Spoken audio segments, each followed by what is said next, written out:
Usher takes center stage, but not like we're used to seeing him in videos like this one from YouTube and Jive Records.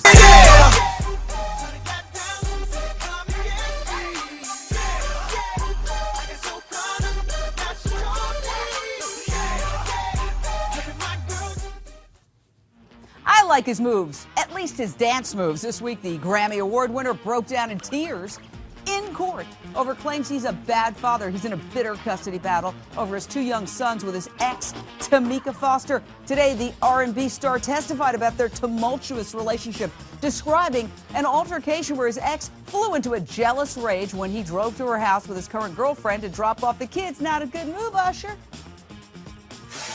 I got out of the driver's side, went around to the passenger side, as I said yesterday, and had to wedge myself in between the door and Miss Foster Raymond to prevent her from acting out. I tried to talk some sense into her as she was, screaming and spitting and fighting, and she hit me, and I said, this is no way to act. Usher and Tamika currently share custody of their two boys, but now she wants full custody. He just wants more visitation. The couple divorced in 2009 after 2 years of marriage. Dylan Howard, editor-in-chief of Buzz Media.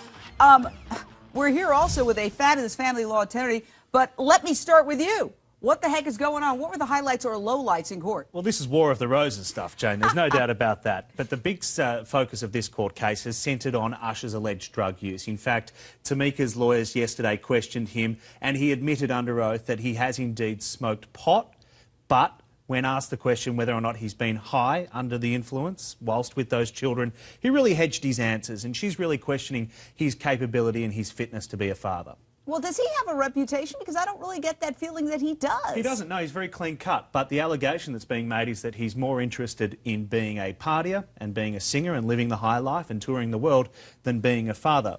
After all he wants, though, is visitation. Yeah, I mean, that doesn't sound like a lot. Paulette Garibian. I think I got that right. Yes, thank you for joining us here for the first time, family law attorney.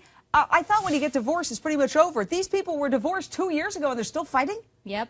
It's going to keep going on until the kids are 18 years old. Unfortunately, it doesn't end until the kids reach the age of majority. So unless these people are able to put a lid on their emotions and really come to the table and resolve these cases and issues, then they're going to be back and forth in and out of court for as long as these kids are a minority. Well, I'll tell you. If you want to provoke your ex-wife, just show up at her house with your current girlfriend in tow. Super bad idea. Now, he claims, he left her in the car down the block. Not close enough. Dude, you should know better than this, right, Dylan? Well, he also claims that she was carrying food, threw the food on the ground, went after the ex-wife. Now, the new girlfriend. And incidentally, the ex-wife was the stylist as well, and the new girlfriend is now the stylist. Ooh. So there's a little added incentive for her to get a little angry there. But just last week, this case has been going on for weeks now. Just last week, Tamika Foster actually admitted that she threatened Usher physically, and she denied threatening to kill him, but she did make an allegation that she said she would F him up. Oh, my gosh. Well, I got to say, hell hath no fury like a stylist scorned, especially if you used to be married to one and are now dating another. But I think this is all about the money. Paulette, what Tamika said is, hey, you owe me $34,000 for nanny's fees, and you shut off my Saks card, which is probably really a bad move when you're dealing with this woman. Of course. Everything's all about money all the time, isn't it? In all these family law cases, people fight over custody because timeshares have an effect on what the child support obligations are going to be. These people are going to be fighting. They need to stop. They need to put a lid on the emotions. These kids have to have a future with two parents who can put a lid on these emotions. They need to stop. This is a beautiful woman. You can get another pop star. Just keep a lid on it, girlfriend. That's my advice.